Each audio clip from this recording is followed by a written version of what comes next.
by land and air.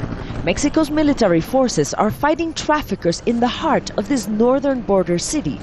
Reynosa has become an urban battleground where shootouts can surprise its residents at any time of day. We joined a patrol trying to impose order in a city under siege by two warring drug cartels, the Gulf and the Zetas. Every movement by the army is closely followed by the gangs.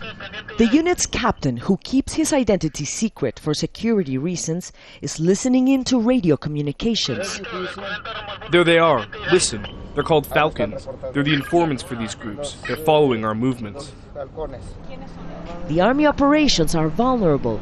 This year alone, troops have come under attack at least 40 times in and around the city.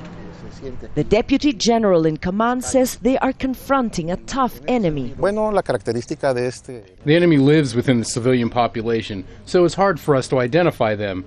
They don't show who they are or take responsibility for their actions. They move in urban areas, and that makes it more complicated to confront them. Like the military, civilians in Reynosa say they don't see the drug traffickers, but they know of their presence, and it's too close. We're afraid that a stray bullet will hit one of our children. In an effort to protect civilians, the army stops suspects driving suspiciously expensive vehicles. They search for drugs and weapons.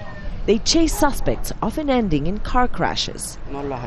This man says he wasn't trying to escape the patrols. They search him, but find no evidence of a crime and let him go. Authorities say the drug cartels have eyes and ears all over the city, giving them enough time to avoid capture. Well, this is what the military calls a crack house, a place where drugs are sold. Now, the place is completely empty, but this sort of altar has candles that are lit, and the military believes that whoever was here fled right before the patrol arrived. People are learning to live in danger.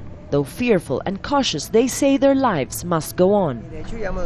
We've encountered shootouts. We've come across them just walking around. But we have to look for work anyway.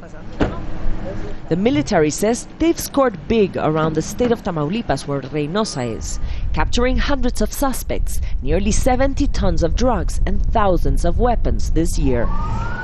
But success is still a big question for the citizens of this city.